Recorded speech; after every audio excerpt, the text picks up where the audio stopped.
क्यूलोट्स की कटिंग और स्टिचिंग के हवाले से मुझे अक्सर बहनें पूछती रहती हैं, तो मैंने सोचा कि शॉर्ट्स में आप लोगों के साथ ये वीडियोस भी शेयर कर दूं। 3 वीडियोस आपको टोटल मिलेंगी, 1 कटिंग की और 2 स्टिचिंग की। मीडियम साइज़ के क्यूलोट्स हैं, आप अपने साइज़ के अकॉर्डिंग इसे बना सकते हैं। यहाँ पे नॉर्मल अर्ज का कपड़ा है और हम लोगों ने सबसे पहले कपड़े को सीधा कर लिया, एक सीधा निशान लगा है। इलास्टिक मार्जिन मैंने 2.5 इंच गहराई पे मार्क किया है। आसन का मार्क आप कहाँ पे लगाएंगी?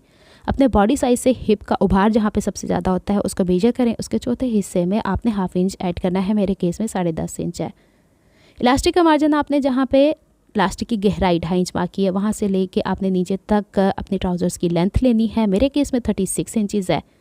और नीचे से हम जब फोल्ड करते हैं एक्स्ट्रा कपड़ा, और मैं 3.5 इंच यहीं से ले लिया करती हूँ। जब कभी कम पड़े तो एक्स्ट्रा लगा लिया करती हूँ, लेकिन मेरी कोशिश ये रहती है कि ट्राउज़र्स के अंदर ही ये मार्जिन मौजूद हो। हमने निशानात सीधे लगा लिए। कमर का निशान अपने बॉडी से मेजर करें, जहाँ पे आपने ट्राउज़र्स को बांधना होता है उसका आप चौथा हिस्सा करने के बाद 3 इंच एक्स्ट्रा ऐड कर लिया करें। मेरे केस में ये 12 इंच है। अब वही 12 इंच में थाइस तक नीचे ले आई हूँ। अगर तो किसी के थाइज़ थोड़े हैवी होते हैं तो आप इसको यहाँ से बढ़ा सकती हैं और फिर 2.5 इंच का एक्स्ट्रा मार्जिन बाहर की तरफ निकालते हुए 1 इंच तिरछा इस तरह से बना सकती हैं। अब कन्नी वाले हिस्से चूँकि मेरी तरफ थे तो वो तो मैं सिलाई में लाना नहीं चाहती, तो मैंने 1 इंच दूरी पे निशान लगाया था। तो थाइज़ का हाफ़ करने के बाद वही हाफ़ निशान हमने पाइंचे पे लगाना है। अब यहाँ पे मैं 10 इंच के पाइंचे बना रही हूँ, तो 10 इंच के ही तैयार होंगे, तो फ्रंट पे 10 इंच चौड़ाई पे ही 5 इंच दाएँ 5 इंच बाएँ सेंटर से निशान लगाया है। कर्व स्केल या पेंट स्केल की मदद से मैंने इस तरीके से इसे आपस में मिला दिया है। नीचे जो एक्स्ट्रा मार्जिन है 3.5 इंच, उसे मैं फ़ोल्ड कर लिया करती हूँ। इलास्टिक का मार्जिन भी फ़ोल्ड कर लिया करती हूँ। इसको मैं क्रीज़ बना लेती हूँ।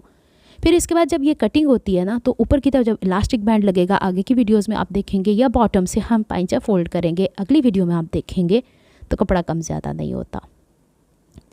अब हम लोगों ने ये एग्जैक्ट इसी चीज़ के ऊपर जो निशानात लगाए हैं कटिंग कर देनी है। अब बैक के पीस के लिए हम लोगों ने फ्रंट के पल्लों को एक्स्ट्रा जो बचा हुआ कपड़ा है उस पर बिछा लेना है और तकरीबन 3 इंच एक्स्ट्रा रखना है। कमर से मैंने 2.5 इंच एक्स्ट्रा पहले ही रखा है और बाकी 2.5 इंच यहाँ से बढ़ा के 1 इंच का तिरछा इस तरीके से निशान लगा देंगे। अच्छा, ऊपर की तरफ से जो 3.5 इंच था उसे कोहान की सूरत में आसन की तरफ ले जाइएगा और पाइंचे में मैंने 2.5 इंच एक्स्ट्रा रखा है। ये सिलाई का मार्जिन है। यहाँ पे भी पाइंचा मैं फ़ोल्ड कर दिया करती हूँ एंड दैट्स इट। सिंपल सी कटिंग है, कोई इतना मसला होता नहीं है, बस मेजरमेंट्स का इशू होता है। अगर आपने मेजरमेंट एक्यूरेट लेनी शुरू कर दी, जो मैंने आपको बताया ख़ासकर आसन के लिए और जहाँ पे आपकी वेस्ट होती है वहाँ का, और जितना आपको पाइंचा चाहिए, तो एग्जैक्ट बनेगी। नेक्स्ट वीडियो में आपसे शेयर करूँगी इंशाल्लाह। तब तक के लिए अल्लाह हाफिज़।